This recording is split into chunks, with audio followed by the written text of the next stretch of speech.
Le père avait déjà pris la mère. Il est revenu pour l'enfant, mais il l'a trouvé à côté de l'homme le plus dangereux de Londres. Quand la petite a demandé « Savez-vous où je peux trouver ma maman ?» Stéphane a vu le bleu.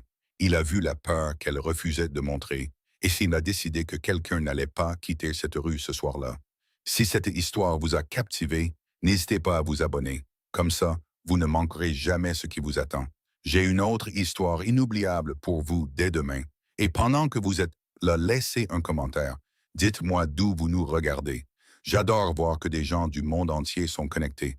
Bien, reprenons notre histoire. La pluie du soir à Londres ne tombait pas vraiment. Elle descendait, déterminée. Elle s'abattait sur la ville comme une main qui aurait décidé de rester. Sur le plus large trottoir de pierre devant le Vintage, une chaude lumière ambrée filtrait à travers la façade vitrée du restaurant. Elle se dissolvait dans l'obscurité humide. Le genre de lumière qui promet de la chaleur à ceux qui en ont déjà. Le genre d'endroit où les hommes parlaient à voix basse. Ils parlaient de choses qui ne laissaient aucune trace écrite. Où le personnel apprenait vite que certaines tables ne devaient jamais être dérangées. Et où le propriétaire n'avait jamais eu besoin d'élever la voix pour se faire comprendre. Stéphane Paul se tenait à l'entrée. Costume noir, pas de cravate. Une montre en or à son poignet captait la lumière. C'était la seule chose qui brillait sur lui. Des tatouages couraient le long de son cou et sur ses deux mains. Une encre sombre, délibérée, qui ne décorait pas, mais affirmait. Il était large d'épaules, la mâchoire nette. Il dégageait une immobilité qui ne venait pas du calme, mais d'un contrôle total. Ses cheveux sombres étaient coiffés en arrière. Ses yeux bougeaient sans en avoir l'air. Les hommes comme lui ne semblaient jamais regarder quoi que ce soit directement. Et pourtant, rien ne leur échappait. Ils n'attendaient rien de particulier. Ils se tenaient simplement comme le font les hommes puissants, comme si l'espace autour d'eux leur appartenait aussi. Ils s'apprêtaient à entrer quand quelque chose l'a fait s'arrêter. Pas un son, pas un mouvement. Juste un changement dans la texture de la soirée. Quelque chose qui n'allait pas. Près de la base de la colonne de pierre à sa gauche, à quelques pas de la porte du restaurant, se tenait une petite fille. Elle ne devait pas avoir plus de 6 ans.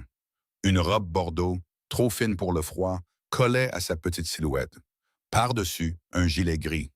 Le genre de gilet qu'une mère attentionnée boutonne jusqu'au col avant de sortir. Ses baskets étaient trempées. La toile était noircie au bout des pieds.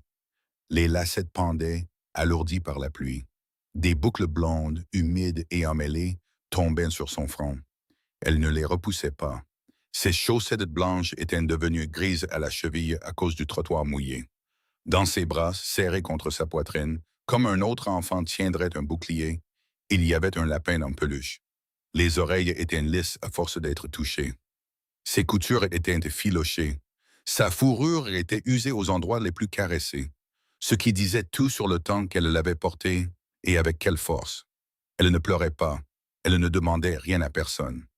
Elle balayait la rue du regard, lentement, attentivement. Ses yeux bleus allaient d'un bout à l'autre du trottoir. Elle suivait chaque silhouette qui passait, évaluant et écartant, valuant et écartant. Ce n'était pas la recherche d'une enfant qui s'était égarée. C'était la recherche d'une enfant à qui on avait dit de ne pas bouger, et qui essayait maintenant de garder foi en une promesse qui manquait de terme. Stéphane l'a observé un instant. Autour d'eux, Londres continuait sa route sans interruption. Un taxi noir est passé en sifflant sur la route mouillée. 2 hommes en costume sont passés, plongés dans leur conversation sans baisser les yeux. Un couple se dépêchait sous un parapluie partagé. Personne ne s'est arrêté. Il ne l'a pas appelé de là où il était. Il a attendu. Puis elle s'est retournée et elle l'a vu. Elle l'a regardé comme les enfants regardent parfois les gros chiens inconnus. Pas vraiment avec peur, mais avec une évaluation prudente et réfléchie. Elle décidait. Ses yeux ont parcouru son visage, sont descendus sur les tatouages de ses mains, puis sont remontés vers ses yeux. Quoi qu'elle ait soupesé, elle a trouvé sa réponse. Elle a marché vers lui, c'est boring, chadiavé vers lui sans se presser. Le lapin fermement tenu. Elle s'est arrêtée assez près pour parler sans élever la voix. Elle a levé le visage et a croisé son regard, avec une franchise qui appartenait à quelqu'un de bien plus âgé. « Savez-vous où je peux trouver ma maman ?» Pas un cri, pas un tremblement, Juste une question posée avec la patience calme et terrible d'une enfant. Une enfant qui l'avait déjà posée à la rue, aux passants, à la pluie elle-même, et qui avait décidé d'essayer une fois de plus. Stéphane n'a rien dit. Non pas que la question l'ait surpris, même si c'était le cas, mais parce que quelque chose dans cette question avait altéré la qualité du silence autour d'eux. Et il le lisait, comme il lisait tout. Elle n'a pas tressailli face à son silence. Elle a seulement serré le lapin un peu plus fort. Elle a dit qu'elle revenait tout de suite, a continué Mirabelle, sa voix égale, factuelle. Elle est juste allée chercher quelque chose. Elle a dit que ça ne prendrait qu'une minute. Stéphane s'est accroupi. Pas lentement, pas prudemment, juste accroupi, se mettant à son niveau, comme on le fait quand la personne qui vous parle mérite d'être écoutée là où elle est. Ses avant-bras reposaient sur ses genoux. Les tatouages sur ses phalanges captaient de la lumière ambrée de la fenêtre du restaurant derrière lui. Il y a combien de temps, a-t-il demandé? Elle a réfléchi sérieusement. Longtemps, a-t-elle dit, plus longtemps qu'une minute. Comment tu t'appelles? Mirabelle. Mirabelle, a-t-il répété aussitôt pour le mémoriser. Et ta maman? À quoi ressemble-t-elle? Cheveux bruns, elle a un sac bleu, elle me tient toujours la main quand on marche. Une petite pause. Elle ne la lâche pas. Il a regardé la rue dans les deux sens.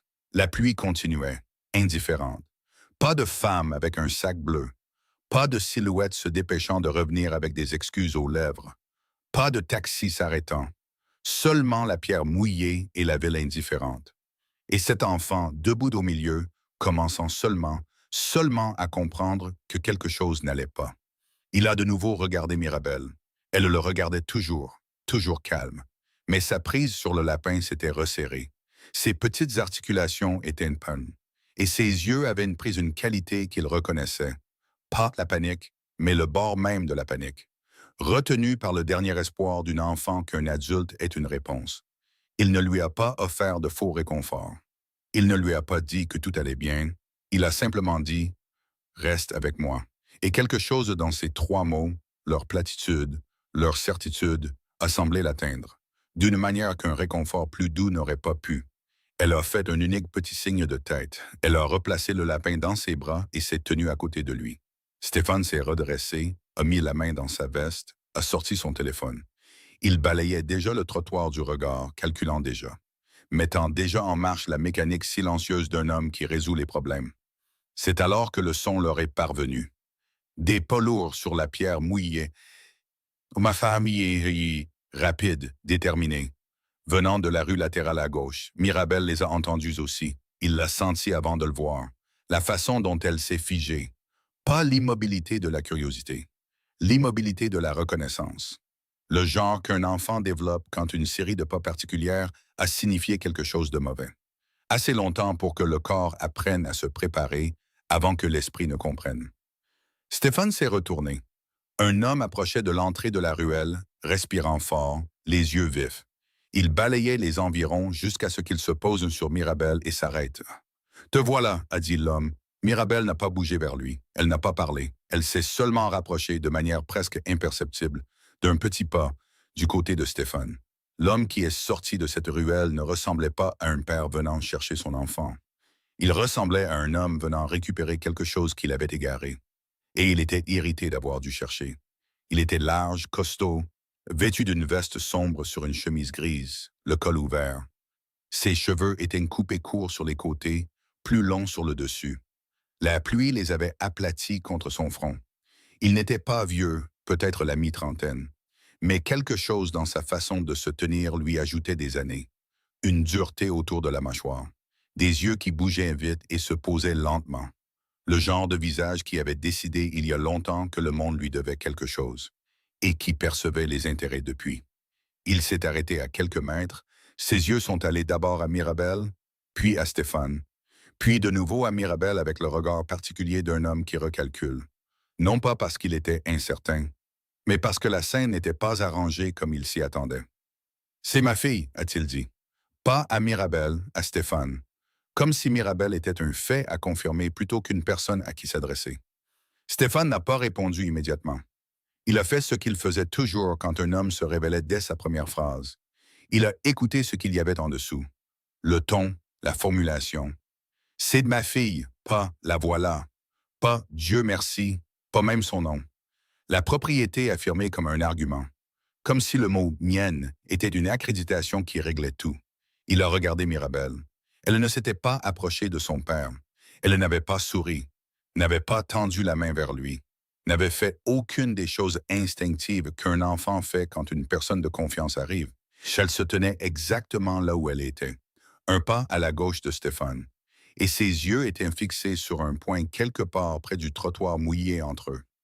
Le lapin tenu à plat contre sa poitrine, comme si elle essayait de se faire plus petite. Ça lui a tout dit. Elle était seule, a dit Stéphane. Sa voix était neutre, offrant une information, pas une accusation. Elle surveillait, elle attendait, a dit l'homme, ses mots secs. J'étais tout prêt. Allez, viens, a-t-il dit. Cette dernière partie adressée à Mirabelle. Il s'est avancé, tendant la main. Pas ouverte, pas accueillante, tendue comme on tend la main vers quelque chose qui vous appartient. Mirabelle ne l'a pas prise. Elle a levé les yeux vers Stéphane à la place. Juste un instant, juste un éclair. Mais c'était suffisant. La façon dont un enfant regarde le seul adulte dans une pièce qu'il a décidé être sûr, avant de devoir faire face à celui dont il a peur. La mâchoire du père s'est crispée. Il s'est avancé et a refermé sa main sur le haut de son bras. On y va, a-t-il dit, plus bas maintenant, ce qui était en quelque sorte pire. La voix qui baisse en public alors qu'elle voudrait crier. Les pieds de Mirabelle traînaient. Pas de façon spectaculaire, pas une crise de colère, pas une performance. Juste la résistance physique silencieuse d'un petit corps qui ne voulait pas aller là où on le tirait. « Tu me fais mal », a-t-elle dit. 3 mots énoncés simplement, comme si elle les avait déjà dit et savait que les dire n'aidait pas toujours. Mais elle les a dit quand même. Le père n'a pas desserré sa prise. Ce qui s'est passé ensuite a été rapide. Il l'a tirée en avant. Elle a légèrement trébuché sur la pierre mouillée. Il a tendu sa main libre et l'a frappée sur la joue. Pas assez fort pour la faire tomber. Assez contrôlé pour être qualifié de discipline par quiconque voudrait l'appeler ainsi. Mais assez fort pour que le son traverse le bruit ambiant de la rue. Sec et plat, comme quelque chose qui se brise. Mirabelle n'a pas crié. Elle a serré les lèvres et a agrippé le lapin. Ce silence était pire que n'importe quel cri aurait pu l'être. Stéphane s'est relevé. Il était accroupi. Maintenant, il se tenait debout, pleinement, sans se presser. Et quand il a atteint sa pleine hauteur, la géométrie du trottoir a changé. Il n'était pas un petit homme, il n'a pas eu besoin d'élever la voix, de changer d'expression ou de faire le moindre signe de menace. Il s'est simplement tenu là, et le poids de ce qu'il était a rempli l'espace entre eux. « Lâchez-la », a-t-il dit. Une voix basse, finale, le genre de voix qui n'a jamais eu besoin de se répéter. Le père a relâché le bras de Mirabelle, pas par obéissance, par instinct. Le même instinct qui fait qu'un homme recule du bord de quelque chose avant que son esprit ait fini de décider quoi faire. Il s'est vite ressaisi, s'est redressé, a laissé le mépris remplacer l'éclair d'incertitude. « C'est une affaire de famille », a-t-il dit. « Ça ne vous regarde pas. » « C'est une enfant qui a été laissée seule sous la pluie, a dit Stéphane. Et vous venez de la frapper dans une rue publique. Ça en fait mon affaire. Elle est à moi. Ce n'est pas une propriété. » Les mots sont tombés sans chaleur. C'est ce qui les a fait atterrir. Autour d'eux, la rue avait ralenti. Une femme près de l'entrée du restaurant s'était arrêtée de marcher. 2 hommes devant le bord d'en face regardaient. Le petit public inévitable d'une ville qui prétend ne pas remarquer et qui remarque toujours. Le père l'a senti. Ses yeux ont parcouru les visages qui se rassemblaient, calculant, réévaluant. Ses mains se sont crispées sur ses côtés. « Vous le regretterez », a-t-il dit à Stéphane à voix basse, de la manière dont les hommes disent les choses qu'ils pensent. Puis il a regardé Mirabelle. Un long regard, quelque chose qui n'était pas de l'amour, mais qui voulait passer pour tel. Il s'est retourné et est reparti vers la ruelle. Pas en courant, en marchant, assez contrôlé pour que cela semble être un choix. Stéphane a regardé jusqu'à ce qu'il soit parti, puis il s'est de nouveau accroupi. Mirabelle regardait le trottoir. Sa joue avait rougi là où la main l'avait frappé. Elle n'avait pas pleuré. Elle n'allait pas pleurer. Cela aussi lui a dit quelque chose sur le temps qu'elle avait mis à apprendre à ne pas le faire. « Tu es blessé ?» a-t-il demandé. Elle a secoué la tête, un petit mouvement habitué. Puis elle a levé les yeux vers lui et a demandé pour la 2e fois. De la même voix calme et déchirante. Pourquoi maman n'est pas revenue? Stéphane a regardé l'entrée de la ruelle où l'homme avait disparu. La rue était vide maintenant, calme. La pluie tombait sur la pierre. Et pour la première fois depuis qu'elle lui avait posé sa question sous la pluie, quelque chose de froid l'a traversé, qui n'avait rien à voir avec le temps. Ruth Wilson ne s'était pas égarée, mais elle n'avait pas été retardée. Quelque chose lui était arrivé. Et l'homme qui venait de partir savait exactement quoi.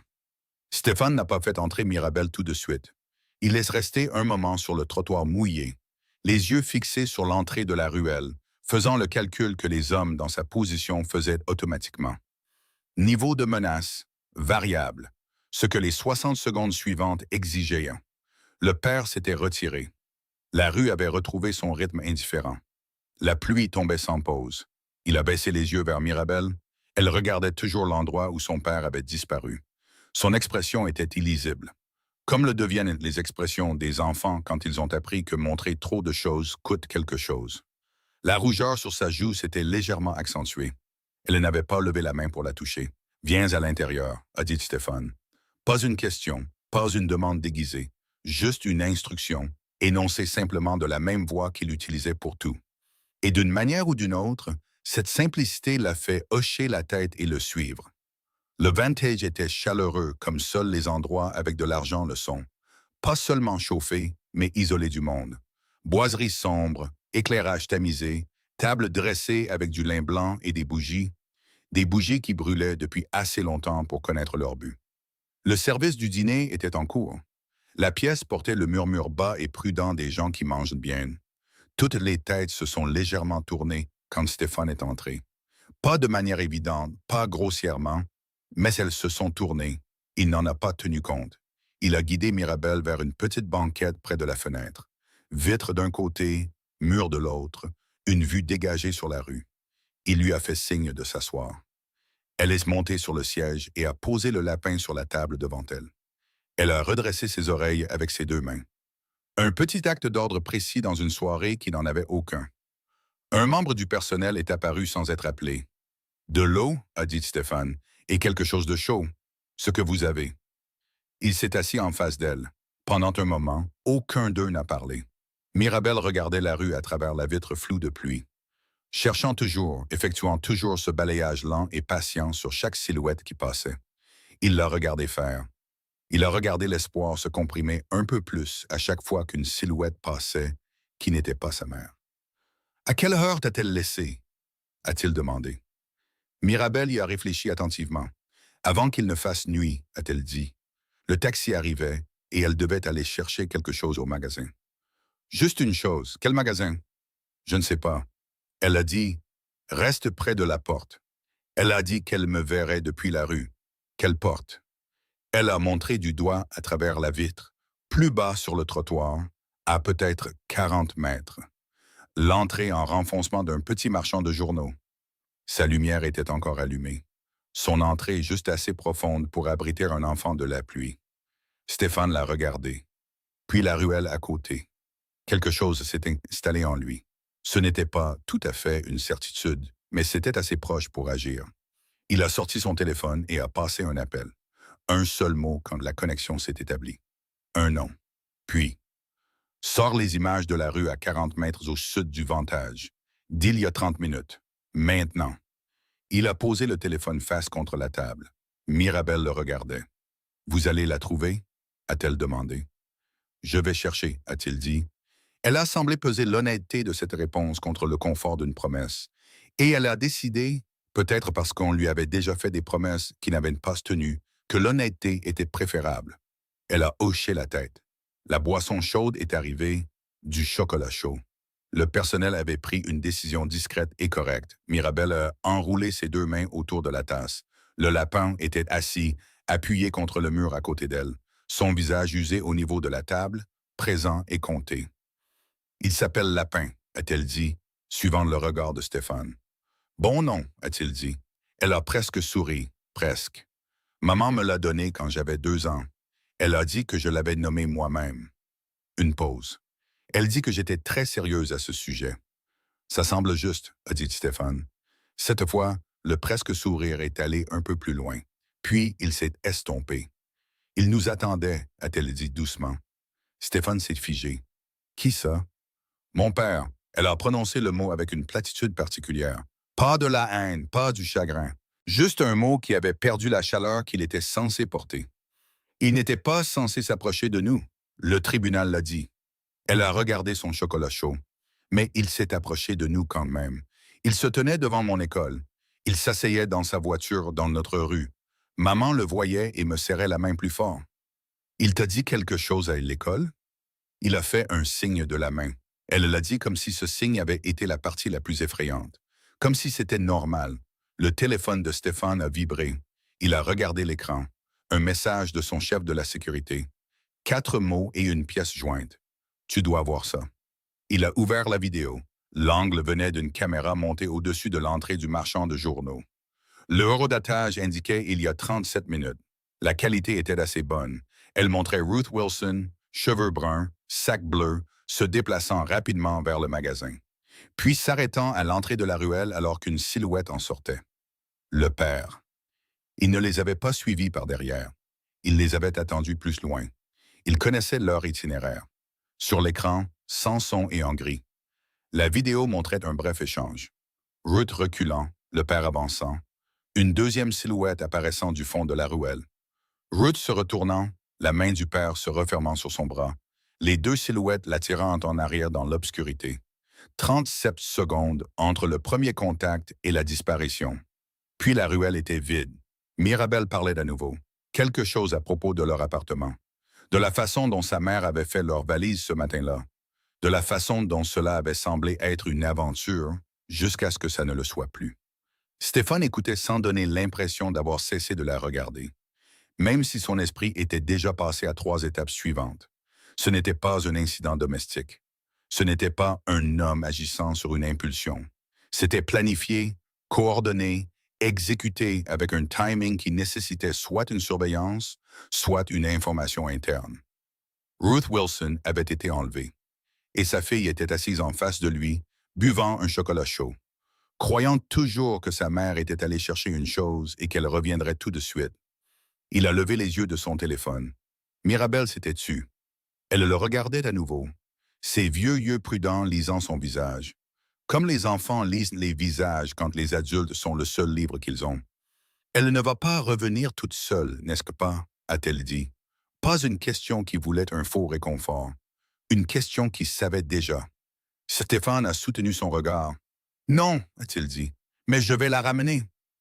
Mirabel l'a regardé pendant un long moment, puis elle a pris la pain, l'a installé sur ses genoux et a dit « Vous devriez probablement vous dépêcher. » La banquette était devenue son propre petit monde.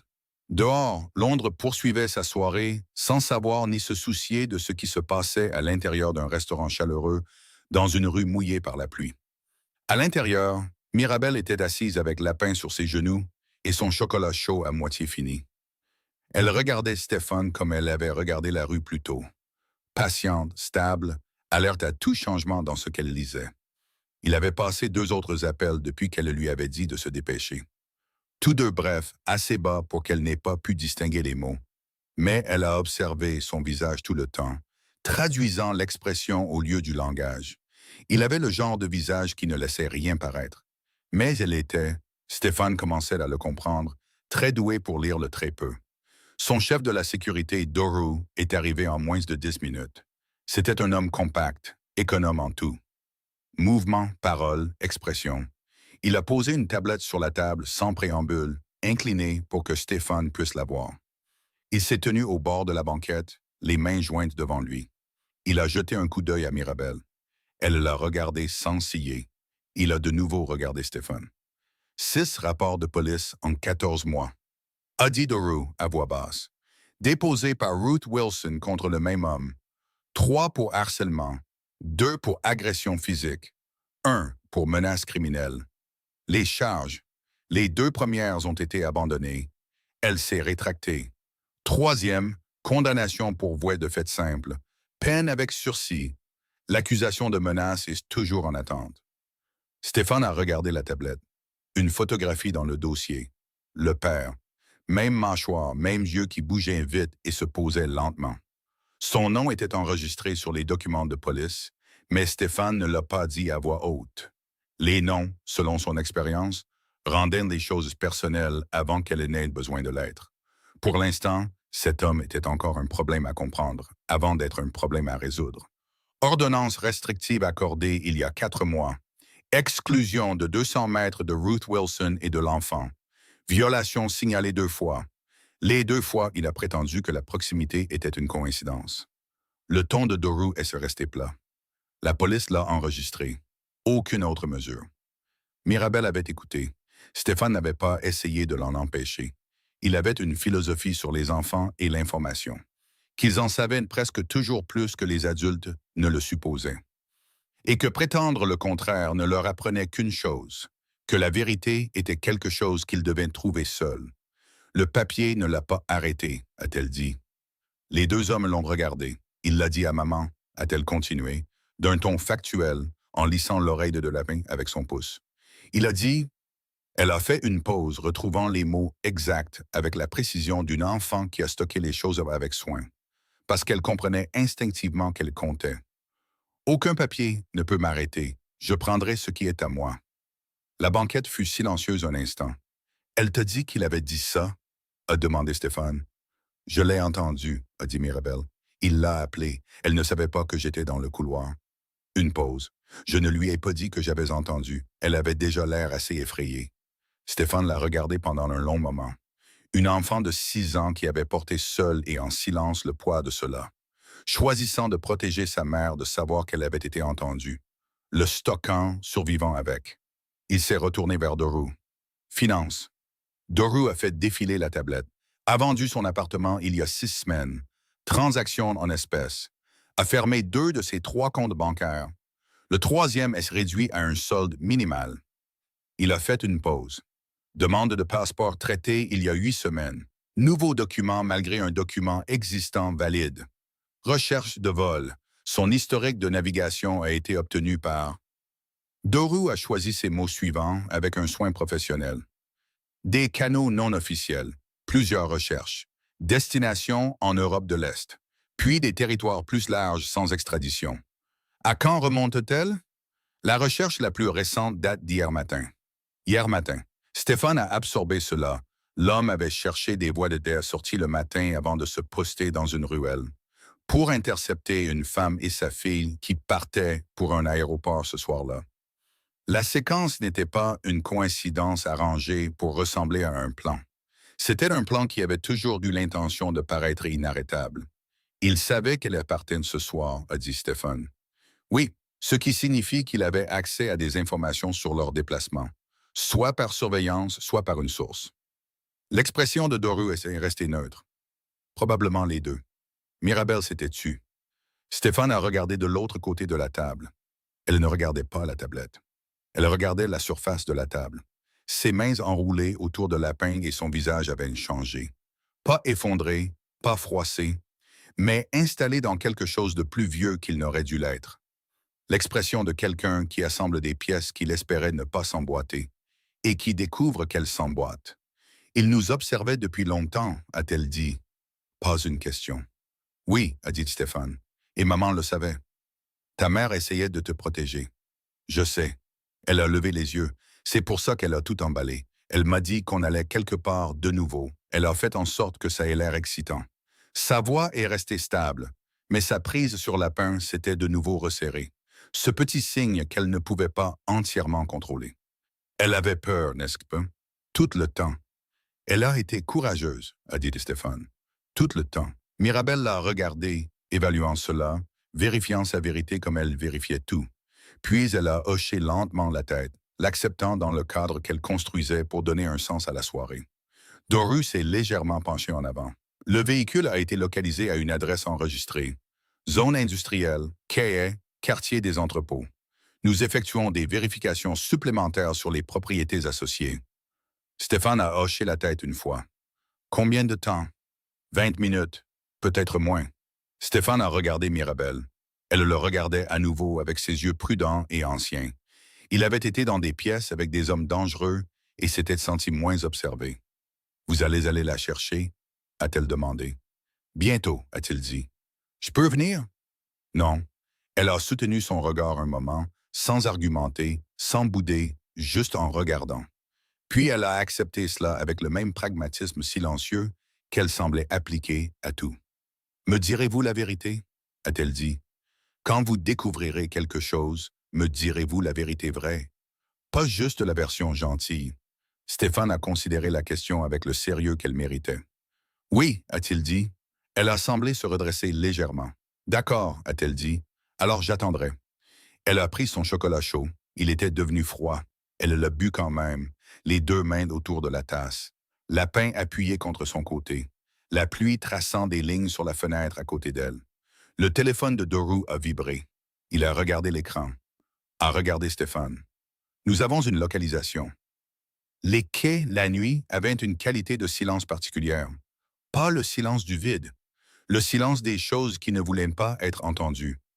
Des entrepôts sombres se détachant sur un ciel couleur de fer meurtri. La Tamise quelque part au-delà, invisible mais présente. Son odeur portée par l'air froid. Des grues immobiles au-dessus, comme d'énormes signes de ponctuation à la fin de phrases que personne n'avait terminées. La voiture de Stéphane a roulé sans phare sur les 200 dernières mètres. Il y avait 3 véhicules au total, le sien et 2 autres transportant des hommes qui comprenaient que cette nuit exigeait l'immobilité plutôt que la vitesse, la patience plutôt que la force. Des hommes qu'il avait choisis précisément pour ce genre de situation. Pas les plus bruyants de la pièce, mais ceux qui savaient lire une pièce avant d'y entrer. Doru était assis sur le siège passager, la tablette ouverte, sa lumière bleue maintenue basse. « Entrepôt 7 », a-t-il dit doucement. L'adresse enregistrée est une société écran dissoute il y a 14 mois, mais le compte d'électricité a été réactivé il y a 3 semaines. 3 semaines? A dit Stéphane. Il préparait cet endroit avant de passer à l'action. Stéphane n'a rien dit. Il regardait le bâtiment à travers le pare-brise moucheté de pluie. Une structure longue et basse, des murs en tôle ondulée, des fenêtres sombres. Une seule lumière visible à travers une brèche dans la ligne de toit. Chaude et jaune et anormale pour un bâtiment abandonné à cette heure. Quelqu'un était à l'intérieur. Il a pensé à Mirabelle, assise dans la banquette du vantage avec une tasse de chocolat chaud-froid et un lapin en peluche, attendant la vérité vraie et non la version gentille. Il est sorti de la voiture. Ils se sont déplacés à pied à partir de 50 mètres, 4 d'entre eux, en file indienne, près du mur du bâtiment adjacent. Leurs pas absorbés par la pluie qui tombait encore, régulière et utile. Stéphane menait. Il ne portait pas d'armes visiblement, il le faisait rarement. Il avait appris il y a longtemps que la chose la plus dangereuse qu'un homme pouvait projeter dans une situation tendue était une certitude absolue, et que cette certitude ne nécessitait aucun accessoire. Au coin de l'entrepôt 7, ils se sont arrêtés. Doru s'est accroupi à côté d'une petite fenêtre basse dans le mur. Vieux verre, armé de fil de fer, couvert de crasse. Il a essuyé une zone avec le talon de sa main et a regardé à travers. Il a levé 2 doigts, 2 personnes à l'intérieur, puis un doigt tenu bas, puis levé, signifiant une personne debout, une non. Stéphane a regardé à travers la vitre maculée, dans la lumière jaune d'une seule lampe de travail suspendue à un crochet du plafond. Il pouvait voir la disposition. Le sol de l'entrepôt était en béton, largement vide. Des palettes de bois empilées contre le mur du fond, une étagère rouillée, une table pliante près du centre. À côté de la table, sur une chaise, les mains liées derrière le dos et un bâillon qui avait été noué plutôt que scotché, se trouvait Ruth Wilson. Cheveux bruns, sac bleu par terre à côté d'elle, une sangle déchirée. Sa tête était relevée, pas baissée. Elle était éveillée, alerte. Ses yeux parcouraient l'espace avec une peur contrôlée qui ressemblait pour Stéphane à une femme effrayée, mais qui n'avait pas cessé de penser. Bien. Le père se tenait dos à la fenêtre, le téléphone à l'oreille, y faisait les 100 pas, des circuits de course et serrés. 3 pas dans un sens, 3 pas en arrière, agité. Le genre de mouvement qui vient d'un plan qui commence à s'effilocher sur les bords. Stéphane a écouté à travers la vitre. Des fragments. Seule la pluie et la distance enlevaient la plupart des mots, mais c'était suffisant. Elle n'est plus là. Quelqu'un là. Une pause. Je ne sais pas qui. Je vais m'en occuper. Une autre pause plus longue. Et la réponse de la personne à l'autre bout du fil n'était clairement pas ce qu'il voulait entendre, car il a arrêté de faire les 100 pas et sa main libre s'est aplatie contre le mur. J'ai dit, je vais m'en occuper. Il a mis fin à l'appel. Il est resté immobile un instant, le front presque contre le mur. Puis il s'est retourné et a regardé Ruth. Stéphane ne pouvait pas s'entendre ce qu'il disait. Mais il pouvait lire la posture, la lente marche vers elle, la façon dont il s'est accroupi à son niveau avec une familiarité qui était sa propre forme de violence. La proximité de quelqu'un qui avait appris que la proximité elle-même était une arme. Ruth ne l'a pas quitté des yeux. Cette constance, a noté Stéphane, c'est là que Mirabel avait appris la sienne. Il s'est redressé de la fenêtre. Son plan avait été entrée, contrôle, récupération, propre et silencieux. La police appelait après, avec les preuves emballées. Il avait déjà fait ce genre de choses, dans des contextes considérablement plus compliqués. Les variables ici étaient ingérables. 2 personnes, un lieu, un homme dangereux à la manière d'un animal acculé, mais pas entraîné, pas professionnel. Puis Doru a touché son bras. Il a montré son téléphone. Un message du deuxième véhicule positionné à l'arrière du bâtiment. Mouvement à la sortie arrière. On dirait une préparation pour charger un véhicule. Il la déplace. Stéphane a de nouveau regardé à travers la vitre. Le père avait maintenant mis Ruth sur ses pieds, les mains toujours liées. Il la tenait par le bras, la même prise, a noté Stéphane. La même prise qu'il avait utilisée sur Mirabel sur le trottoir, et il la dirigeait vers l'arrière de l'entrepôt, vers une porte qui menait, selon les images que Doru avait sorties, à un quai de chargement où un deuxième véhicule était garé. Le calcul a changé. Une fois qu'elle serait dans ce véhicule, la variable de localisation s'effondrerait. Une cible mouvante dans une direction inconnue. C'était un problème différent, un pire. Stéphane a pris une décision.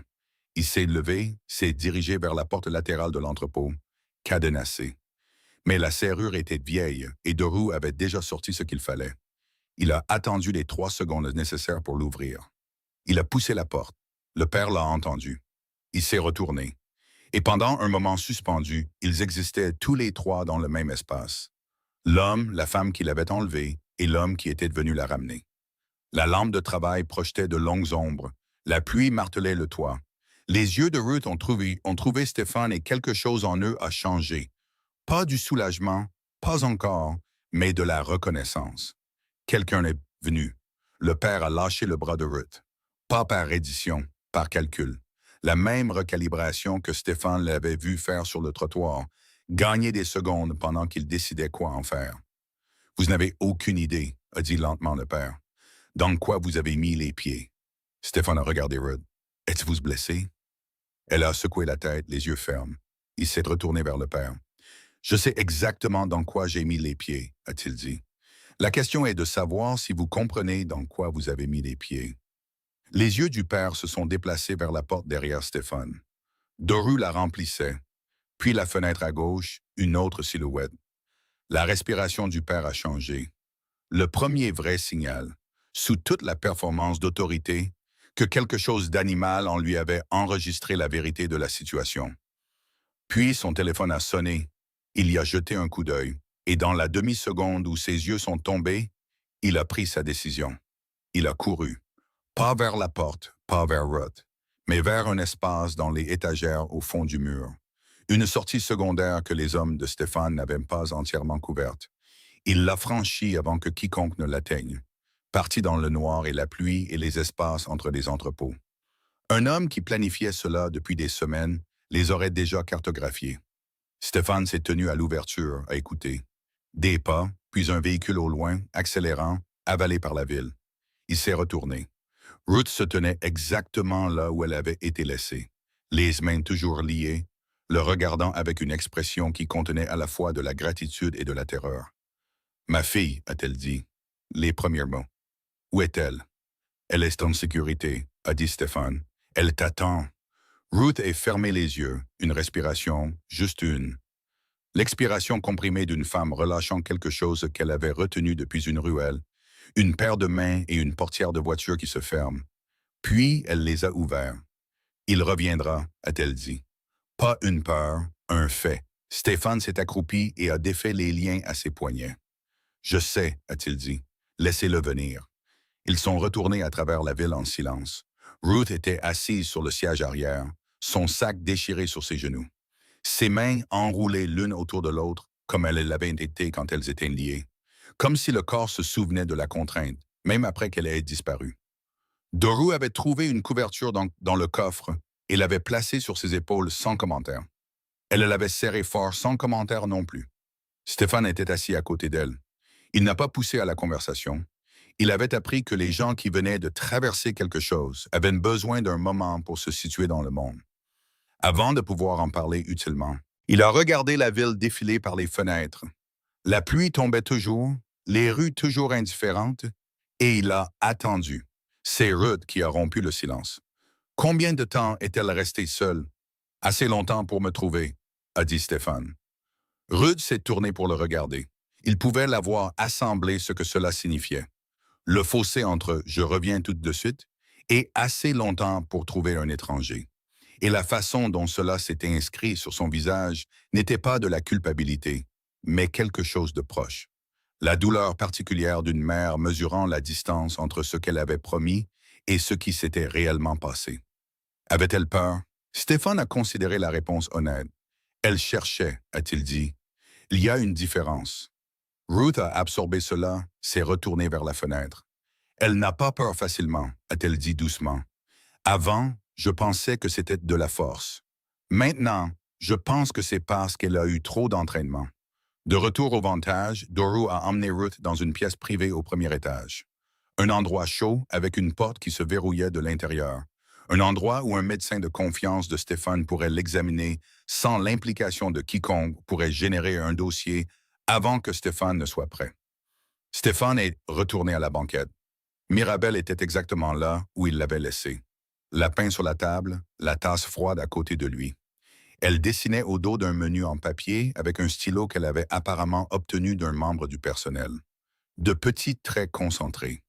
Le genre d'industrie concentrée que les enfants produisent quand ils gèrent quelque chose de difficile avec leurs mains, pour que leur esprit puisse gérer autre chose.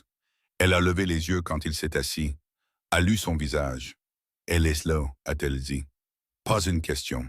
Elle est à l'étage », a dit Stéphane. « Elle n'est pas blessée. Elle te demande. » Mirabelle a posé le stylo. Elle a pris le lapin, puis elle a regardé Stéphane un instant de plus, vérifiant avec ses yeux prudents que c'était de la vérité vraie et non la version gentille.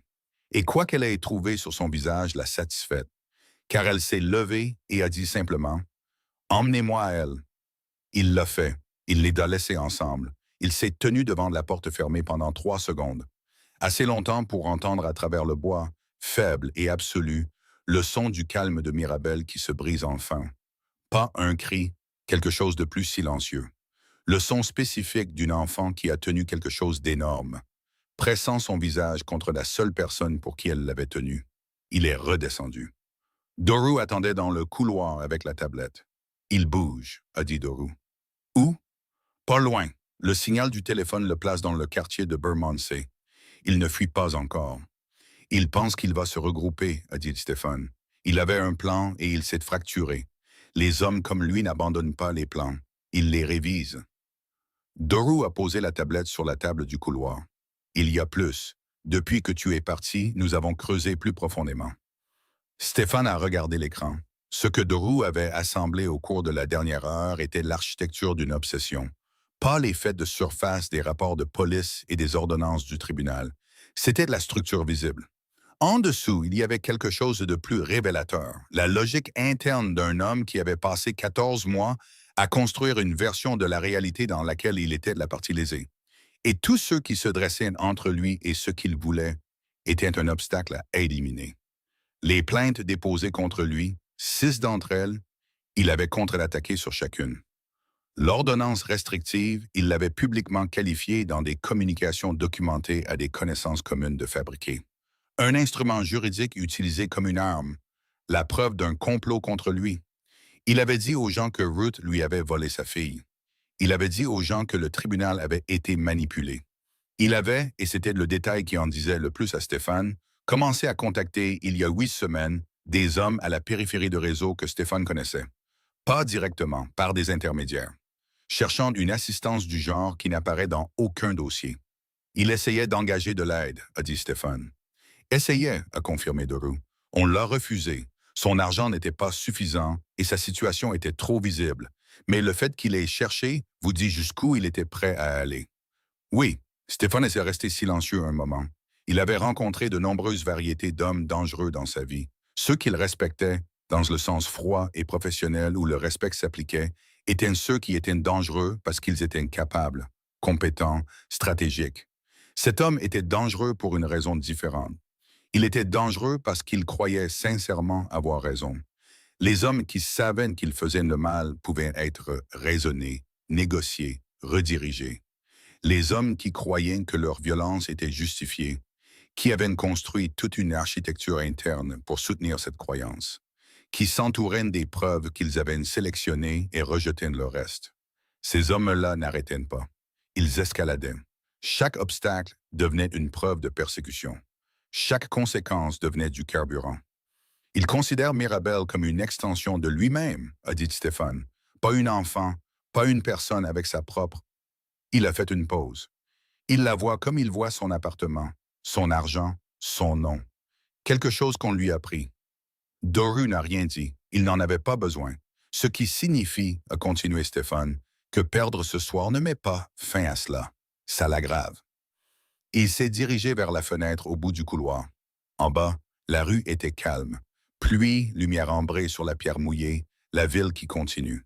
Quelque part à Bermondsey, un homme était assis quelque part au sec et reconstruisait un plan autour d'une perte qu'il n'accepterait pas comme finale.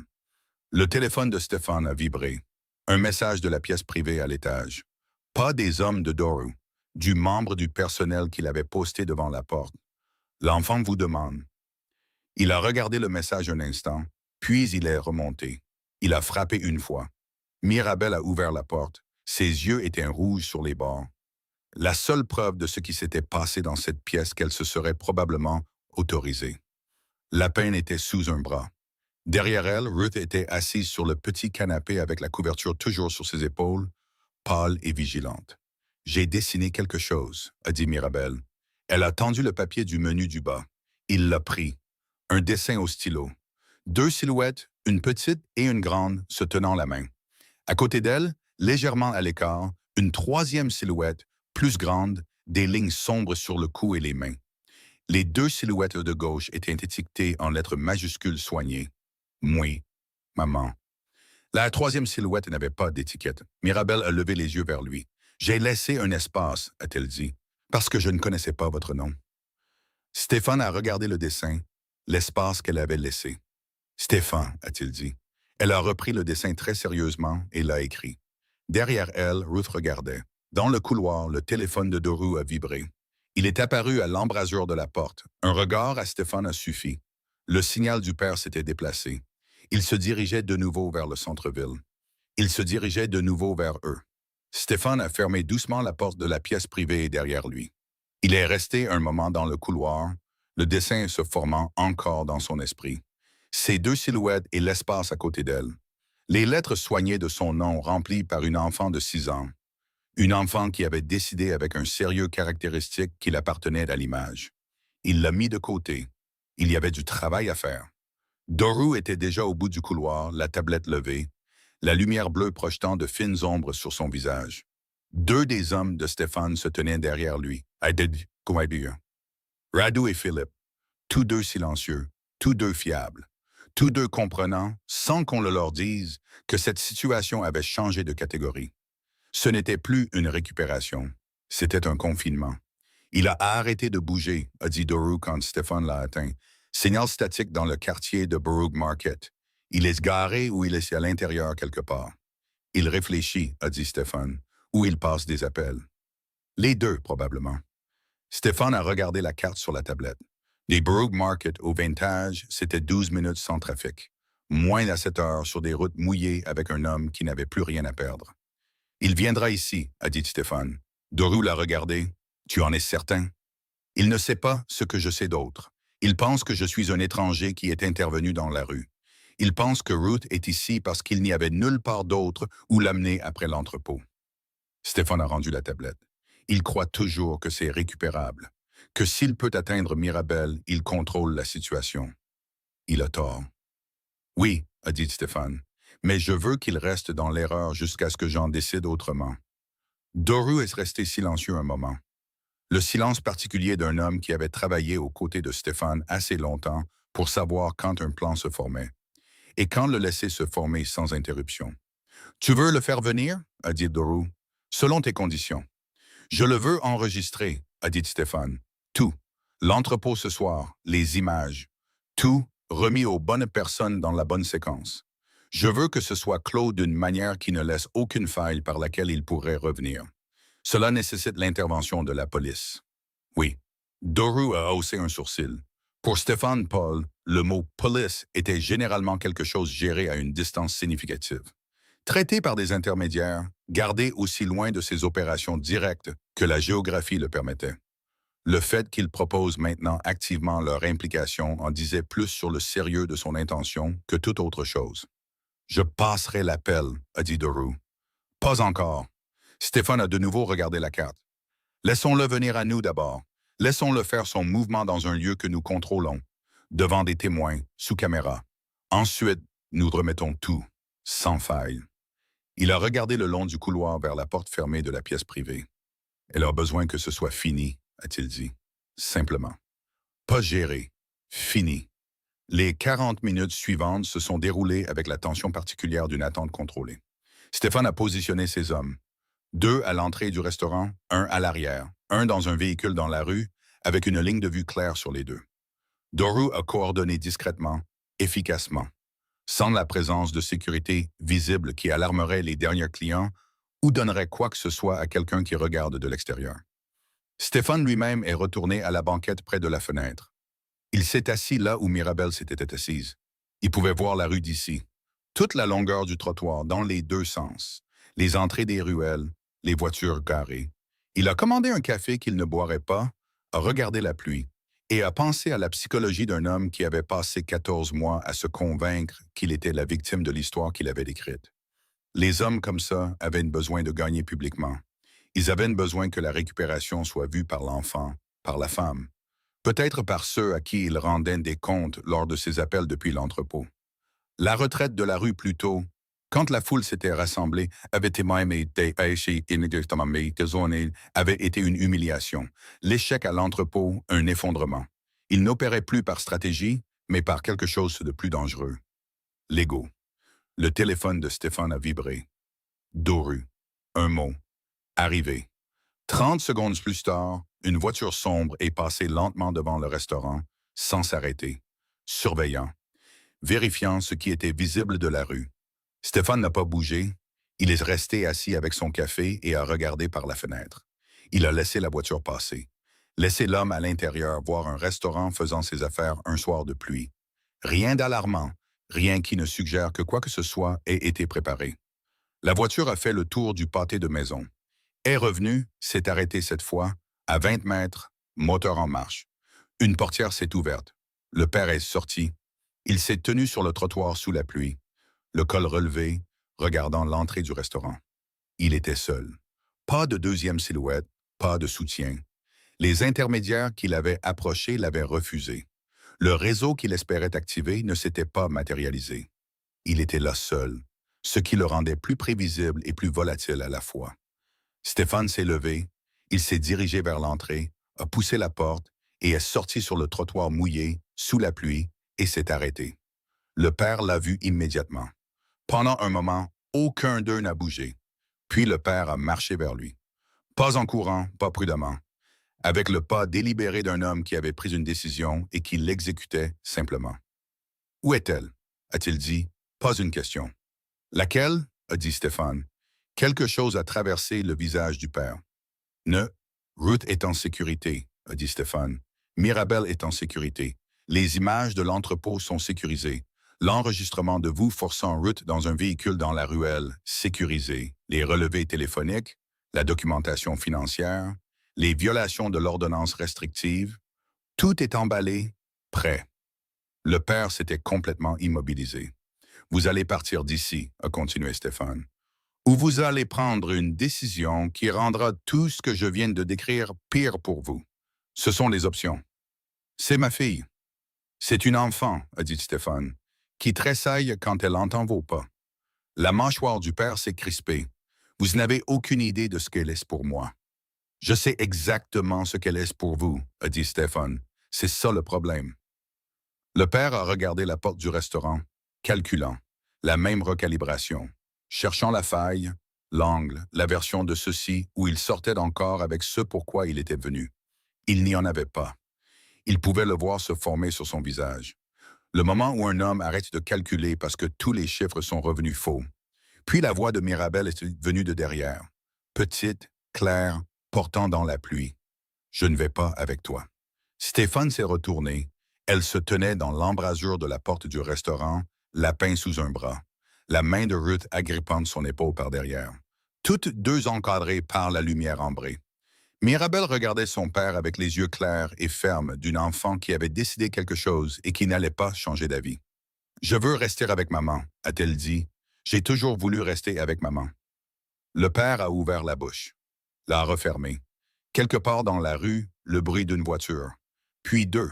Le genre qui se déplace avec un but. Doru avait passé l'appel. Le père a entendu les voitures et regardé Stéphane, a regardé l'embrasure de la porte où Mirabel se tenait, immobile et inébranlable.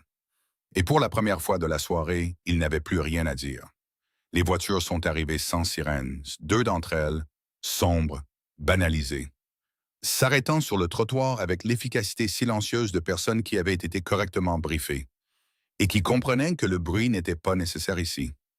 4 officiers sont sortis, en civil, délibérés, lisant la scène avant d'y entrer. Doru avait bien choisi son contact. Ce n'étaient pas des officiers qui avaient besoin d'explications. Le père les a vus et a fait ce que les hommes acculés font toujours dans la demi-seconde avant d'accepter que c'est fini. Il a couru. Pas vers Mirabel, pas vers le restaurant. Vers l'espace entre les voitures garées et l'entrée de la ruelle. La même ruelle qui l'avait avalé à l'entrepôt. Le même instinct, la même géométrie d'évasion que son corps avait clairement répété. Il a parcouru 4 mètres. Radu est sorti de l'ombre de la porte adjacente et le père est tombé sur le trottoir mouillé. Pas violemment, pas de façon spectaculaire, mais avec l'économie décisive et contrôlée d'un homme qui savait exactement la quantité de force que la situation exigeait. Le père s'est débattu pendant 2 secondes. Puis les officiers étaient là et le débat a cessé. Et ce qui restait était un homme face contre terre sur la pierre mouillée par la pluie, la joue contre le trottoir et les bras sécurisés derrière lui. Stéphane a regardé. Il ne s'est pas approché. Ce n'était plus sa scène à gérer. Il l'avait construite, positionnée, livrée. Et maintenant, elle appartenait au processus qui la finirait. C'était le plan. Ça l'avait toujours été le plan. Il s'est retourné vers l'embrasure de la porte. Mirabel se tenait toujours là où elle était, la pince sous le bras, la main de Ruth sur son épaule. Elle regardait son père sur le trottoir avec l'expression stable et illisible qu'elle déployait. Quand elle traitait quelque chose de plus grand que ce pourquoi elle avait des mots. Pas du triomphe, pas du soulagement. Quelque chose de plus silencieux et de plus compliqué. La façon dont la fin d'une longue peur se sent. Pas comme une victoire, mais comme une cheval qui se ferme sur une pièce où vous étiez enfermé. Ruth regardait aussi, sa main resserrée sur l'épaule de Mirabel. Un des officiers en civil s'est approché de Stéphane. La trentaine, les cheveux coupés courts, la neutralité professionnelle de quelqu'un qui avait appris à séparer ce qu'il pensait de ce qu'il montrait. « Nous aurons besoin de déposition », a-t-il dit. « Tout est emballé », a dit Stéphane. « Doru le fournira. Localisation de l'entrepôt, images, documentation, tout. » L'officier l'a regardé un moment avec l'expression particulière que les gens utilisaient. Quand il décidait de poser ou non à Stéphane Paul une question à laquelle il soupçonnait qu'il ne répondrait pas, il a décidé de ne pas le faire. « La femme, a dit l'officier, elle devra venir demain, a dit Stéphane. Ce soir, elle reste ici. » L'officier a considéré cela. « Demain, a-t-il convenu, ils ont emmené le père sans cérémonie. Pas de cris, pas de dernier mot. » Il a regardé en arrière une fois depuis la portière de la voiture. Pas Stéphane, pas Ruth, mais Mirabel. Un long regard, le dernier mouvement d'un homme qui avait perdu tous les autres, essayant de trouver dans le visage de sa fille quelque chose qui réécrirait la soirée. Une lueur de besoin, une preuve qu'elle le voulait. Mirabel a regardé en retour. Elle ne s'est pas avancée, n'a pas tendu la main, ne lui a pas donné ce qu'il cherchait. Elle s'est simplement tenue dans la lumière ambrée avec son lapin et a attendu que la portière de la voiture se ferme, que la voiture parte et que la rue redevienne ordinaire. Puis elle s'est retournée et a levé les yeux vers Ruth. C'est fini? A-t-elle demandé. Ruth s'est accroupie à son niveau, la même posture que Stéphane avait prise sur le trottoir des heures plus tôt, le même acte délibéré de rencontrer quelqu'un là où il est. Pour ce soir, a dit honnêtement Ruth, et puis correctement après. Mirabelle a considéré cela avec son sérieux caractéristique. D'accord, a-t-elle dit, je peux faire après. Ruth l'a serré contre elle, l'a tenue. Pas doucement, pas prudemment, mais avec toute la force d'une mère qui avait passé les dernières heures à calculer la probabilité que ce moment n'arrive pas, et qui compensait maintenant chacune de ses calculs à la fois. Mirabelle s'est laissée tenir. Ses bras sont passés autour du cou de Ruth. Lapin pendait d'une main, ses yeux fermés. Stéphane se tenait sur le trottoir sous la pluie et ne regardait rien en particulier. Il avait construit sa vie autour de la gestion des résultats. Plan, position, levier, séquence. Il était à l'aise avec la complexité et insensible à la plupart des choses qui émouvaient les autres. Il s'était tenu dans des pièces où les enjeux étaient considérablement plus élevés, selon tout calcul mesurable, que ce qui venait de se dérouler dans cette rue. Il n'aurait pas pu expliquer précisément pourquoi cela semblait être plus. À l'intérieur, Doru s'occupait du transfert de la documentation avec les officiers. Pendant que Stéphane était assis avec Ruth et Mirabelle dans la pièce privée à l'étage, un repas avait été arrangé. Calme, chaud, pratique. Mirabelle a mangé avec le sérieux concentré de quelqu'un qui n'avait pas mangé depuis avant que la soirée ne devienne ce qu'elle est devenue. Ruth a moins mangé. Elle était assise avec ses mains autour d'une tasse de thé, ses yeux se déplaçant occasionnellement vers la fenêtre, vérifiant la rue en bas, avec l'habitude d'une femme qui vérifiait les rues depuis 14 mois et qui n'avait pas encore reçu la permission de son propre système nerveux d'arrêter. « Vont-ils le garder ?» a-t-elle demandé. « Accusation d'enlèvement, violation de l'ordonnance restrictive, agression vue dans une rue publique avec confirmation par vidéosurveillance, a dit Stéphane. Passeport signalé, il n'ira nulle part. Il a des relations. Moi aussi. Ah, aussi puis, a dit Stéphane. Ruth l'a regardé. Un long regard direct. Elle n'était pas naïve. Elle comprenait. Stéphane soupçonnait qu'elle savait quelque chose de qui il était. Et ce que le mot « relation » signifiait venant de lui.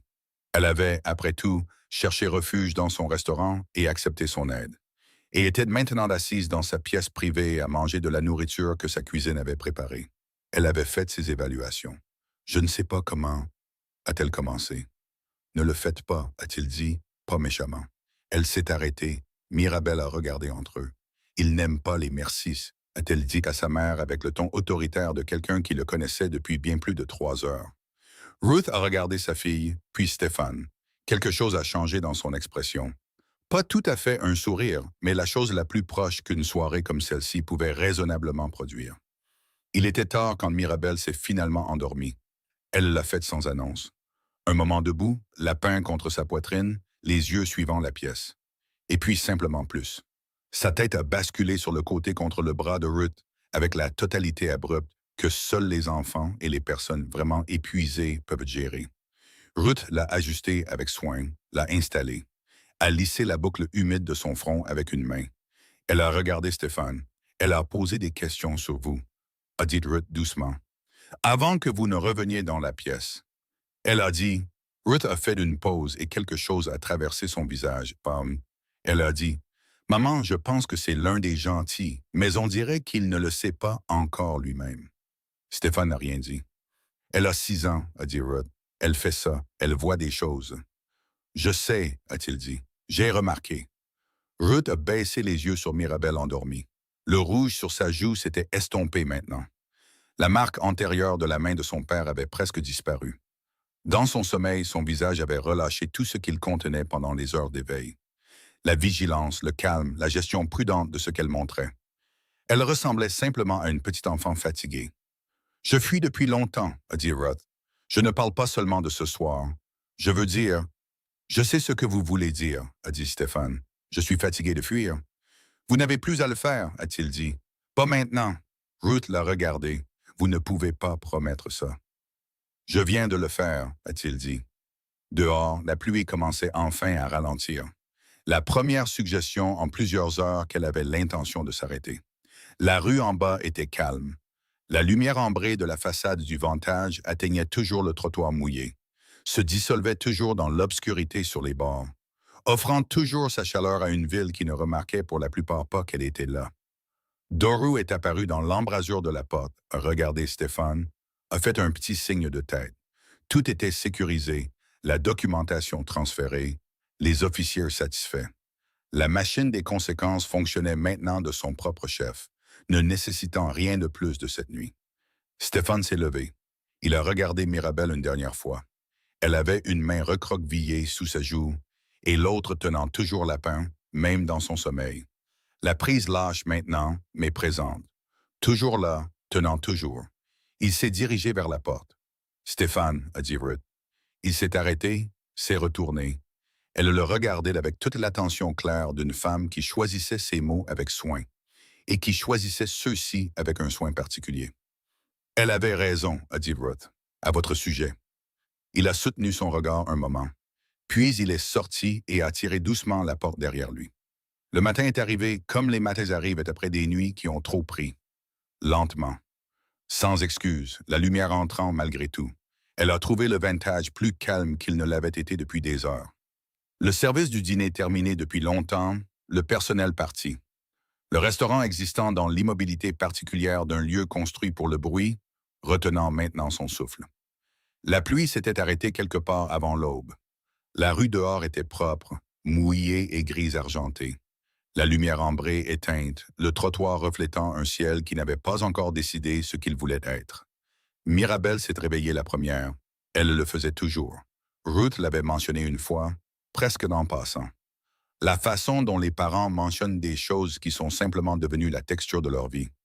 Elle est toujours debout avant moi, même quand elle ne devrait pas. Elle s'est réveillée dans la pièce privée au premier étage. La pain sur sa poitrine et la couverture remontée jusqu'à son menton. Et le retour lent et systématique de la mémoire que font les enfants quand ils se réveillent dans un endroit inconnu. Ses yeux ont parcouru le plafond, le mur, la fenêtre. Ruth endormie dans le fauteuil à côté d'elle, la tête inclinée, la main reposant toujours sur le bord du coussin du canapé, comme si même dans son sommeil, elle avait voulu rester proche. Mirabelle a regardé sa mère pendant un long moment. Pas pour vérifier et pas pour calculer, juste regarder, la façon dont on regarde quelque chose après avoir failli le perdre. Et que vos yeux ont besoin de la confirmation que votre esprit n'a pas encore entièrement traité. Puis elle s'est levée doucement et est allée à la fenêtre. La rue en bas était vide. Une camionnette de livraison est passée au loin. Un pigeon s'est posé sur la pierre mouillée et a reconsidéré. Quelque part au loin, un bus. La ville, ordinaire et indifférente, reprenant ses droits. Elle a appuyé sa main à plat contre la vitre. « Il n'est pas là », a dit Stéphane. Elle s'est retournée. Il était dans l'embrasure de la porte, veste enlevée, j'ai retroussé jusqu'à l'avant-bras, les tatouages entièrement visibles à la lumière du matin. Il ressemblait à un homme qui n'avait pas dormi et qui avait fait la paix avec ce fait plusieurs heures auparavant. « Je sais », a dit Mirabelle. « Je regardais juste ce que... » Elle a réfléchi. « À quoi ressemble la rue quand c'est normal? » Il est entré dans la pièce et s'est assis dans le fauteuil en face de celui où Ruth dormait. Mirabelle est remontée sur le canapé, a croisé les jambes, a installé Lapin sur ses genoux. « C'est fini ?» a-t-elle demandé. La même question qu'elle avait posée la nuit précédente, mais différente maintenant. La nuit dernière, cela signifiait cette nuit. Ce matin, cela signifiait quelque chose de plus grand. « Les charges sont déposées », a-t-il dit. « Enlèvement, agression, violation de l'ordonnance restrictive. Son passeport est signalé. Il ne quittera pas le pays. Et la garde? » Stéphane l'a regardé. « Tu sais ce que signifie la garde? »« Je sais beaucoup de cheta, a-t-elle dit simplement. « Maman m'a expliqué les choses. Elle a dit que c'était mieux de comprendre que d'être surprise. »« Elle avait raison, » a dit Stéphane. « L'ordonnance de garde sera réexaminée avec les charges déposées et les preuves enregistrées. Son droit de visite sera résilié. »« Résilié ?» a répété Mirabelle, pesant le mot. « Ça veut dire fini, a-t-il dit. Correctement. Elle est restée silencieuse un moment. Dehors, le ciel avait pris sa décision. Bleu pâle d'hiver, fin et clair, La lumière se déplaçait sur le sol de la pièce. Avant, je pensais que c'était de ma faute, a-t-elle dit. Stéphane n'a rien dit. Il savait par longue expérience que certaines phrases avaient besoin d'espace et non de réponse. Qu'il était tout le temps en colère. Je pensais que peut-être si j'étais plus silencieuse ou meilleure ou... Elle s'est arrêtée, a lissé l'oreille de lapin. Je sais que ce n'était pas le cas. J'ai compris ça. Mais je l'ai pensé pendant un moment. La plupart des enfants le pensent, a dit Stéphane. Ce n'est pas la vérité. Je sais, a-t-elle dit. La vérité, c'est qu'il était brisé avant que j'existe. Il l'a regardé. Oui, a-t-il dit. C'est exactement ça. Elle a hoché la tête une fois avec la finalité particulière de quelqu'un qui ferme un tiroir. Derrière eux, Ruth a bougé. Les petits bruits du réveil. Une respiration, un mouvement. La main sur le coussin du canapé s'appuyant alors qu'elle s'orientait. Puis l'immobilité. Le genre qui signifiait qu'elle était réveillée et qu'elle écoutait avant d'ouvrir les yeux. Puis elle est les yeux ouverts. Elle a d'abord trouvé Mirabel. Quelque chose s'est passé sur le visage de Ruth. Pas dramatique, pas l'effondrement du soulagement, juste un profond apaisement cellulaire. L'expression d'une femme dont la question la plus essentielle avait été répondue avant qu'elle n'ait fini de la poser. « Bonjour », a dit Mirabel. « Bonjour », a dit Ruth, sa voix encore épaisse de sommeil et de tout ce qui avait précédé le sommeil. Mirabel s'est levée du canapé, a traversé la pièce et est montée dans le fauteuil à côté de sa mère. Se glissant dans l'espace entre le bras de Ruth et le dossier du fauteuil avec la précision habituée d'une enfant qui avait fait cela 10 000 fois. Ruth a enroulé son bras autour d'elle, l'a attirée. Elles sont restées comme ça, le menton de Ruth reposant sur les cheveux de Mirabel, la tête de Mirabel contre l'épaule de Ruth, Lapin tenu lâchement sur ses genoux, dans la fine lumière d'hiver d'un matin qui était arrivé sans demander s'ils étaient prêts. Stéphane les a regardés. Il n'était pas un homme qui éprouvait de la sentimentalité. Ou s'il le faisait, il avait passé assez d'années à l'enterrer pour avoir perdu un accès fiable à ce sentiment. Mais quelque chose dans la composition de la pièce, les deux dans le fauteuil, la lumière sur le sol, la rue calme dehors, s'est installé en lui d'une manière qui n'avait pas de nom utile. Il a pensé à ce que Ruth avait dit la nuit précédente. Elle avait raison à votre sujet. Il a pensé au dessin, aux deux silhouettes, à l'espace à côté d'elle, son nom rempli en lettres majuscules soigné par une enfant qui avait décidé qu'il appartenait à l'image, avant d'avoir une raison particulière de le faire. Il s'est levé. « Je vais faire préparer le petit déjeuner », a-t-il dit. Ruth a levé les yeux vers lui. « Restez », a-t-elle dit. Simple. Pas une demande, pas une obligation, juste une invitation, offerte ouvertement par quelqu'un qui le pensait. Mirabel a levé les yeux aussi. « Vous pouvez vous asseoir ici », a-t-elle dit, tapotant l'accoudoir du canapé à côté d'elle. Il y a de la place. Il a regardé l'espace qu'elle indiquait, puis il s'est assis. Mirabel s'est immédiatement penchée sur le côté et a appuyé sa tête contre son bras, entièrement sans cérémonie. La façon dont les enfants le font quand ils ont décidé qu'une personne est sûre, et d'aller à reporter son attention sur Lapin, ajustant ses oreilles avec ses deux mains. Ruth a regardé cela. Elle n'a rien dit. Elle n'en avait pas besoin. Dehors, le matin continuait ses affaires. La ville se réveillant, la rue se remplissant, le monde ordinaire revenant à lui-même. Quelque part en lui, la machine de la justice tournait sur les preuves que Doru avait livrées. Les charges étaient en cours de traitement. Le passeport était signalé. Et le long et épuisant appareil de protection fonctionnait enfin dans la direction où il était censé fonctionner. À l'intérieur, dans une pièce privée au-dessus d'un restaurant, dans une rue de Londres nettoyée par la pluie. Une femme et sa fille, et un homme qui ne s'attendait à rien de tout cela, étaient assis dans la fine lumière d'hiver, sans parler, sans en avoir besoin, juste présents. Le palais de justice était tout ce que les palais de justice sont toujours. Couloir beige, chaises en plastique, l'odeur institutionnelle de la moquette et des conséquences. Ruth avait déjà traversé des bâtiments comme celui-ci. Dans de pires circonstances, avec moins de soutien. Elle s'était assise dans des salles d'attente en tenant des formulaires et en espérant. Et avait été déçue par la machine d'un système qui enregistrait tout et ne protégeait rien à temps. Aujourd'hui était différent. Aujourd'hui, elle avait un dossier contenant 47 pages de preuves documentées, des images de vidéosurveillance transférées sur une clé certifiée, 2 dépositions de témoins, 3 rapports de police, des dossiers financiers des relevés téléphoniques et un journal des violations de l'ordonnance restrictive qui ne laissait aucune place à l'interprétation. Doru l'avait préparé. Stéphane n'était pas entré dans le bâtiment. Il les y avait conduits, Ruth à l'avant, Mirabel à l'arrière avec Lapin sur ses genoux et ses pieds n'atteignant pas tout à fait le sol. Il s'était arrêté à l'entrée et avait dit simplement « Doru entre avec vous. Il sait quoi remettre et quand. » Ruth l'avait regardé. « Vous n'entrez pas? C'est mieux si je ne suis pas dans ce bâtiment, a-t-il dit. Elle l'avait regardé un moment avec le pragmatisme lucide qui l'avait porté pendant 14 mois de peur et qui ne l'avait pas quitté ce matin. « Je comprends, a-t-elle dit. Et elle comprenait. À l'intérieur, la procédure a été précise et brève, à la manière des choses qui ont été minutieusement préparées. Le juge a examiné la documentation avec l'attention concentrée de quelqu'un qui avait passé sa carrière à distinguer les cas portés par le désespoir et les cas fondés sur des preuves. C'était le deuxième type. Le père était présent, assis, en costume, flanqué d'un avocat dont l'expression suggérait qu'il avait déconseillé à son client la plupart de ceux qui avaient conduit à cette salle, et qu'il avait été ignoré. Le père paraissait plus petit ici que dans la rue. Il avait cette qualité que certains hommes ont dans les salles formelles, la qualité de la violence qui nécessite un public et un sentiment d'avantage, et qui n'a ni l'un ni l'autre, se réduisant à quelque chose de simplement pathétique sous la lumière fluorescente. Il n'a pas regardé Ruth. Il a regardé Mirabel. Mirabel était assise à côté de Doru dans la rangée derrière Ruth, Lapin sur ses genoux, ses pieds n'atteignant toujours pas le sol.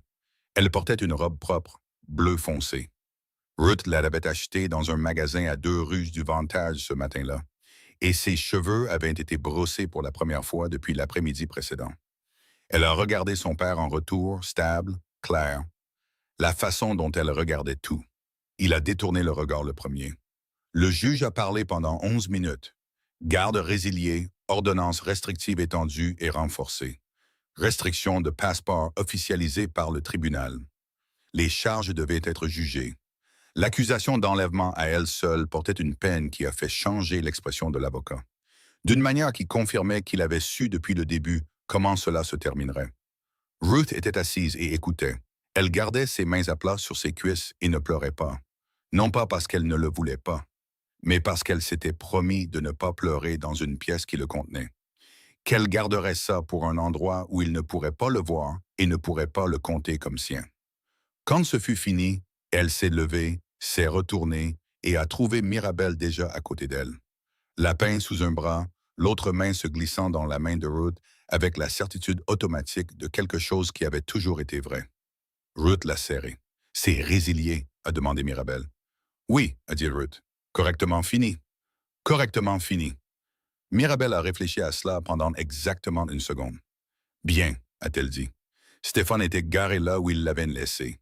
Il est sorti quand il les a vus franchir l'entrée du bâtiment, sans se presser, juste debout, s'appuyant légèrement contre la voiture, les regardant traverser le trottoir, lisant la façon dont Ruth marchait, la façon dont Mirabel tenait sa main. Il a su avant qu'il ne l'atteigne. Ruth s'est arrêtée devant lui. Elle ressemblait à une femme qui avait posé quelque chose qu'elle portait depuis très longtemps et qui s'adaptait encore à l'absence de ce poids. « C'est fait », a-t-elle dit. Il a hoché la tête une fois. Mirabel était déjà passée devant eux deux, vers le muret à côté de l'entrée du parking où elle s'est assise avec Lapin sur ses genoux, le visage tourné vers le ciel pâle d'hiver. Ne faisant rien de particulier, juste assise en plein air d'un matin terminé. Stéphane l'a regardé. « Qu'est-ce qui se passe maintenant ?» a dit Ruth. « Pour vous? Pour nous? Vous vous réinstallez quelque part que vous choisissez, pas quelque part où vous fuyez. Doru a des contacts qui peuvent aider avec le logement, les documents, l'inscription à l'école. C'est arrangé si vous le voulez. » Ruth l'a regardé. « Vous l'avez déjà arrangé? » « Hier, a-t-il dit. » Elle est restée silencieuse un moment. Un taxi est passé. Les portes du palais de justice se sont ouvertes derrière eux, libérant 2 étrangers dans le matin. La ville bougeait autour d'eux, indifférente. Je ne sais pas comment exister dans une vie où quelqu'un juste... Elle s'est arrêtée, a recommencé. J'ai été la seule personne responsable de notre sécurité pendant si longtemps que je ne sais pas quoi faire avec quelqu'un d'autre qui en fait une partie. « Vous n'avez rien à faire avec ça, » a dit Stéphane. C'est juste fait. Ce n'est pas comme ça que les choses fonctionnent. C'est le cas maintenant, a-t-il dit. Ruth l'a regardé pendant un long moment, le regard complet et évaluateur d'une femme décidant de faire confiance ou non à une chose qui se présentait comme solide. Elle a décidé. Merci, a-t-elle dit doucement, avec tout le poids de ce que cela signifiait et sans aucune performance autour. Il l'a accepté sans le dévier. Mirabel était descendue du mur. Elle est revenue vers eux sans se presser, lapin pendant d'une main, et s'est arrêtée devant Stéphane. Elle a levé les yeux vers lui. « J'ai quelque chose pour vous », a-t-elle dit. Elle a sorti de la poche de sa robe bleue un morceau de papier plié. Le dessin du menu de la nuit précédente. Les deux silhouettes et la troisième à côté d'elle. Son nom écrit en lettres majuscules soignées dans l'espace qu'elle avait laissé. Elle l'a tendu. « Vous devriez le garder », a-t-elle dit. « Pour vous souvenir. » « Me souvenir de quoi ?» a-t-il demandé. Elle a considéré la question avec la gravité qu'elle méritait apparemment. « Que vous êtes l'un des gendarmes » a-t-elle dit, « même quand vous oubliez. » Stéphane l'a regardé, a regardé le dessin dans sa main tendue. Il l'a pris. Il l'a plié une fois et l'a mise dans la poche de sa veste, celle de l'intérieur, près de lui. Puis il s'est accroupi. Même trottoir. Même lumière ambrée commençant à réchauffer la pierre alors que le matin s'ouvrait. Même fille avec le même lapin et les mêmes yeux bleus qui voyaient plus qu'ils n'avaient le droit de voir. La même posture qu'au début. L'homme et l'enfant, au même niveau. La ville continuant sa route autour d'eux sans s'en soucier. « Tu as été courageuse », a-t-il dit. Mirabel a légèrement incliné la tête. « Vous aussi », a-t-elle dit. « Vous n'étiez pas obligé d'aider, vous l'avez juste fait. »« Tu me l'as demandé », a-t-il dit. « Je vous ai demandé où était ma maman, a-t-elle dit. Vous avez décidé du reste vous-même. » Il a soutenu son regard. Elle avait raison. Il avait décidé au moment où elle avait posé sa question sous la pluie. Au moment où il avait lu son immobilité et compris ce que cela signifiait. Au moment où il avait choisi de rester et de continuer à rester. Et de ne pas s'arrêter jusqu'à ce que ce soit correctement fini. Personne ne l'avait exigé. Pas de levier, pas d'obligation, pas de calcul d'avantage. Juste une petite fille avec un lapin usé qui l'avait regardé sans peur et avait posé une question qui avait réarrangé quelque chose en lui. Il s'est levé. Ruth a pris la main de Mirabel. Elles ont marché vers la voiture. Mirabel a regardé en arrière une fois, de la même manière qu'elle avait regardé en arrière au restaurant le premier soir, vérifiant, s'assurant. Elle l'a trouvé en train de regarder. Elle a levé la patte de lapin, un signe de la main. Stéphane se tenait sur le trottoir dans la fine lumière d'hiver. Le dessin dans sa poche intérieure. La ville autour de lui reprenant ses droits. Et il les a regardés partir. La rue était ordinaire. Le matin était froid et clair. Pour un homme que la ville traversait la rue pour éviter. La plus petite voie avait été celle qui l'avait atteint. Et il l'avait laissé faire. Merci d'être resté avec nous jusqu'à la toute fin de cette histoire. C'est grâce à vous que ces histoires prennent vie. Si vous êtes prêt pour une autre aventure poignante, cliquez sur la prochaine vidéo qui s'affiche à l'écran. Et avant de partir, laissez un petit commentaire et notez cette histoire de 1 à 10. J'ai hâte de lire vos avis et d'échanger avec vous dans les commentaires.